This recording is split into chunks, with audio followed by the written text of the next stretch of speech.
Eh bien salut à tous et bienvenue sur Football Garden, c'est Bilal qui vous parle aujourd'hui, on se retrouve pour une toute nouvelle vidéo. Ça faisait quelques jours que j'avais pas tourné de vidéo, ça doit faire 5-6 jours que vous n'avez pas de vidéo sur la chaîne. On revient petit à petit, pendant l'été, il y aura moins de vidéos que sur les dernières semaines là où j'ai vraiment bombardé les vidéos. Je pense qu'on aura une ou deux vidéos par semaine parce que voilà, il y a plus grand chose à couvrir pour Chelsea, on va juste parler mercato, etc. Et aujourd'hui dans cet épisode, avant de parler mercato Chelsea, on va parler du nouveau coach. Enzo Maresca signe à Chelsea, c'est officiel. On a eu le Here We Go de Fabrizio Romano, donc c'est officiel à 99%. Juste le club ne l'a pas encore annoncé. Mais en tout cas, voilà, Enzo Maresca qui signe à Chelsea jusqu'en 2029 avec une option pour étendre son contrat jusqu'en 2030. Et bah écoutez, c'est lui qui va prendre les rênes de l'équipe et qui va donc succéder à Mauricio Pochettino. On commence du coup avec Enzo Maresca. Il a très peu d'expérience de coaching. Voilà, il était entraîneur du coup à Leicester cette saison. Leicester champion de Championship, ils ont fini premier avec 97 points. Voilà, une très très grosse saison de la part de Leicester qui est remonté tout de suite dans l'élite après être descendu la saison dernière. Et donc du coup, voilà, il a coaché la meilleure équipe de très loin du championnat. Donc du coup, clairement, bon, on peut lui mettre voilà cette première place pour lui. C'est vrai qu'il a fait du bon boulot pour que Leicester termine premier quand même. Mais il faut quand même relativiser et montrer que dans les faits, bah, Leicester c'est la meilleure équipe du championnat, donc c'est normal qu'ils finissent premier en fait. Et donc du coup, bon, c'est à relativiser, mais c'est clairement du bon boulot de sa part sur ce point-là. Avant ça, il était du coup l'assistant de Pep à Manchester City pendant une saison, et avant ça, je crois qu'il était entraîneur à Parme pendant un an, et avant ça, c'était du coup les équipes jeunes de City, donc l'académie et les U23. Donc au niveau professionnel, il a vraiment que Leicester et Parme un tout petit peu en expérience, vraiment, voilà, en vraie expérience professionnelle de coach. Et donc du coup, tu l'envoies directement à Chelsea, qui, pour rappel, a pour objectif de faire un top 4 la saison prochaine. En tout cas, c'est ce qu'a dit Boehly, etc. Que l'objectif, ce serait la Ligue des Champions. Donc forcément, il faudrait un top 4 ou un top 5 si on a un bon indice UEFA. Mais en tout cas, clairement, il va falloir faire mieux que cette saison. Et est-ce que Maresca a les épaules pour faire mieux qu'une sixième place et pour, en plus de ça, jouer une Coupe d'Europe en parallèle? Parce que, évidemment, on ne jouera pas l'Europa League. Je pense pas avoir sorti de vidéo depuis, ou alors elle est vraiment sortie le jour de la défaite de Manchester City en finale de FA Cup. Mais donc, du coup, la sixième place n'est plus qualificative pour l'Europa League, mais pour la Conference League, qui se jouera donc fin août, si je ne m'abuse, 22 et 28 août, je crois, les barrages pour accéder à la Conference League. Et c'est tout, je crois. Et du coup, ouais, forcément, on n'aura pas d'Europa League. Manchester United ayant pris le dernier slot disponible en Europa League. Donc du coup, on est en conférence, mais en vérité, quand tu regardes le coach qui arrive, bah, il vaut mieux qu'on joue la conférence que l'Europa League. Ça va permettre aux petits de pouvoir engranger des minutes en compétition européenne et ça va permettre aux groupes de pouvoir connaître leur première soirée européenne pour la plupart.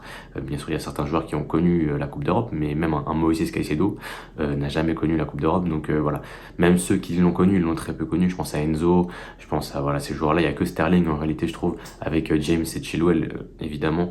Bien sûr, j'en oublie peut-être, mais j'ai que ces trois-là en tête là, qui ont vraiment connu la Coupe d'Europe. J'ai Nkunku aussi qui vient d'apparaître dans ma tête. Mais voilà, clairement, aujourd'hui, on a un effectif très jeune, on a un effectif très inexpérimenté et on ramène un coach qui n'est pas plus expérimenté que ça. Donc moi, j'ai un peu peur. Mais bon, on verra bien. Comme je vous le dis, il a 5 ans devant lui. J'espère qu'on va lui laisser du temps du coup et qu'on va pas essayer de le virer au bout de 6 mois comme on a fait avec Potter. Même si évidemment Potter ça a été mérité. Mais si on a au moins un petit peu de fond de jeu, ce serait sympa. En tout cas, voilà, on passe vite fait au stade cette saison. Du coup, en championnat, il a joué 46 matchs évidemment. 97 points pour lui, ils ont fini premier.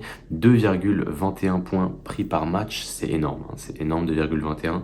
C'est ouais, c'est vraiment vraiment beaucoup. Je pense qu'on est sur un équivalent en première ligue d'un City ou d'un Liverpool peut-être, ou d'un Arsenal évidemment. Mais voilà, on a 2,21 points pris par match, c'est énorme. C'est énorme pour même pour de la Championship, hein, finir à 97 points, c'est quand même pas mal. Et on pense même à Ipswich qui fait 96 points sur la saison, qui n'est pas champion. Voilà, c'est une dinguerie ces deux-là. Bref, voilà. Au niveau des dispositifs utilisés, la plupart du temps, on est sur un 4-3-3 avec une pointe basse. Du coup, la pointe basse c'était Harry Winks. Harry Winks qui a énormément joué, 45 matchs sur 46 joués pour Harry Winks avec Leicester. Et voilà, du coup, il a cette pointe basse avec deux joueurs un peu plus offensifs. Cette saison, je crois que c'était Ndidi et je sais plus qui a été le troisième milieu. Mais bref, il y avait Winks, Ndidi et Dewsbury Hall, évidemment. En tout cas, voilà, il y avait ce milieu à 3 là.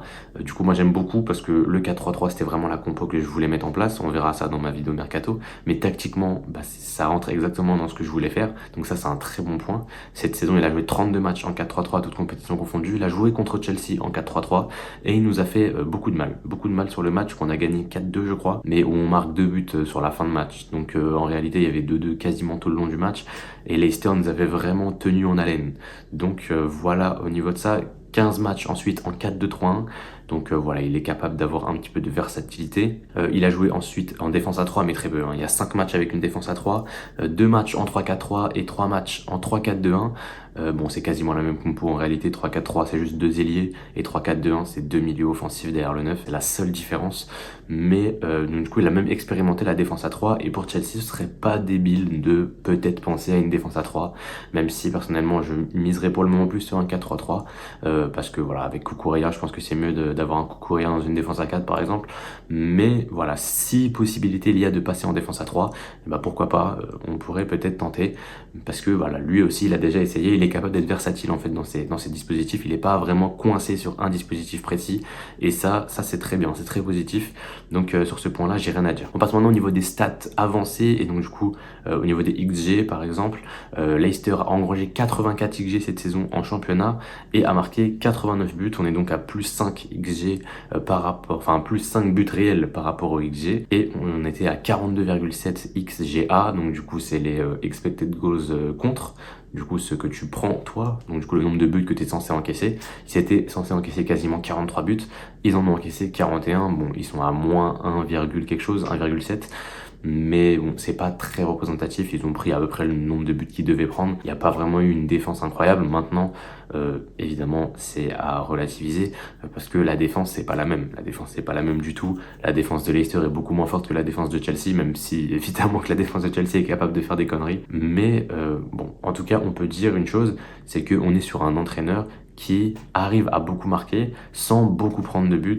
Donc c'est déjà mieux Pochettino l'année dernière, qui même s'il marquait beaucoup, 77 buts marqués, je pense que c'est une des meilleures stats depuis pas mal d'années. D'un autre côté, il n'encaissait que 41 buts. Alors que Pochettino, l'année dernière, voilà, il avait encaissé peut-être 63, 64 buts, je sais plus exactement, mais bref, il avait encaissé énormément de buts, et c'était ce qui nous avait peut-être coûté pas mal de points. Et là, pour le moment, c'est très positif. C'est très positif ce que je vois là. En plus, ils finissent du coup à plus 50, 58 de différence de buts. C'est énorme. Et bah, c'est que du positif, donc voilà. Du coup, Maresca, ils disent du coup un 4-3-3 et je vais pas trop en parler parce que je vais en parler surtout dans ma vidéo mercato, mais du coup, tactiquement, on aurait peut-être, voilà, dans le rôle d'Harry Winks, un joueur comme Enzo Fernandez qui, avec son jeu long, avec sa qualité de passe, sa qualité de vision de jeu, pourrait être très utile dans cette position-là, avec du coup devant lui un Caicedo, un Gallagher, si Gallagher reste, sinon ce serait du coup un autre milieu de terrain à sa place, mais j'espère que ce sera Gallagher. Mais du coup, on aurait un 4-3-3 avec un milieu de terrain très solide, un milieu de terrain à 3, qui du coup va nous apporter plus de solidité, qui va nous apporter plus de possibilités de relance, donc ça peut être très intéressant. Et voilà, avec un 4-3-3 du coup, voire il a même déjà tenté un 4-2-3-1, donc il a déjà tenté des dispositifs avec un 10, donc du coup on pourrait intégrer un Cole Palmer, on pourrait intégrer un Christopher Nkunku en 10, voilà, à droite on pourrait mettre Palmer, aucun souci, à gauche bah il y a toujours cette possibilité parce que dans toutes ces compos, à part le 3-4-2-1, on a des alliés, donc des Sterling, des Mudryk ou autres, pourraient être intéressants. Donc je pense que au niveau du système, Maresca s'adapte plutôt bien au système de Chelsea et ça match. Ça match beaucoup entre les deux. Donc du coup, je pense que c'est positif sur ce point-là. Et donc du coup, voilà qui vient conclure un peu cette vidéo sur mon avis sur Enzo Maresca. Voilà, les points positifs, comme je vous l'ai dit, la versatilité dans ses dispositifs. Il est capable de changer de dispositif selon l'effectif. Il a beaucoup de possibilités. On a vu qu'il a tenté de la def à 3, de la def à 4, voilà, avec des ailiers, avec un 10, avec une défense à 4 ou à 3, comme je l'ai dit, le milieu point de basse ou le double pivot. Il a tenté beaucoup de choses. Et donc ça, c'est vraiment positif. C'est qu'il est capable de changer quand ça va pas. C'est pas un entraîneur qui va vraiment rester coincé dans son truc. Deuxième point positif, j'en ai pas beaucoup parlé, mais c'est vrai qu'il vient de l'Académie de City, donc clairement il a même été assistant de Pep. Il connaît le football de possession, il connaît toutes ces merdes là de Pep, c'est dans ses cordes, et clairement bah, il connaît des joueurs aussi qu'on a au club, je pense à Cole Palmer par exemple, c'est un joueur qu'il a lui-même entraîné à l'académie, donc je pense qu'il pourrait être très très utile pour l'explosion de Cole Palmer la saison prochaine, je l'espère. Donc du coup ça c'est cool, il connaît parfaitement son style de jeu, et donc du coup peu importe la déf à 3, à 4, etc., on aura toujours des préceptes. On aura toujours des préceptes qui viennent de Guardiola, qui viennent de l'école City, donc c'est très intéressant et ça restera toujours positif pour un groupe. Donc ça c'est le deuxième point. Troisième point positif, c'est au niveau statistique avancé. Voilà, il surperforme ses XG, il sous-performe ses expected goals contre, donc forcément ça crée que du positif là aussi. On n'aura pas une équipe qui va prendre 65 buts normalement dans la saison. On aura un effectif plutôt homogène, en tout cas je l'espère. Et voilà, au niveau des points négatifs par contre, c'est le manque d'expérience évidemment. Voilà, il a seulement une vraie saison avec Leicester et je crois quelques mois avec Parme en tant que coach. Là, en tant que coach d'une vraie équipe professionnelle, parce que oui, il a coaché, mais c'était les équipes de jeunes, etc. Donc là, ce serait vraiment sa vraie première grosse expérience dans un top club européen. Et bah, va falloir voir. Va falloir voir ce que ça va donner. Il faut savoir qu'à la Coupe d'Europe, il y a beaucoup de matchs qui vont être joués. Du coup, il y aura beaucoup d'enchaînements de matchs. Même si évidemment, l'enchaînement de matchs, c'est pas très négatif pour ça. Parce qu'en Championship, tu as 46 matchs dans la saison. Donc tu les enchaînes en vrai. Tu les enchaînes beaucoup. Bon, après, ça va qu'ils n'ont pas eu la phase de playoff à jouer derrière. Mais clairement, tu joues énormément. Tu joues énormément avec la Championship.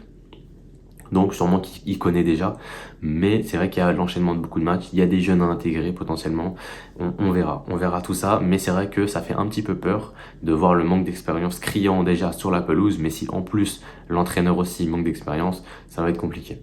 En tout cas, voilà qui vient conclure cette vidéo, j'ai donné les points positifs, les points négatifs.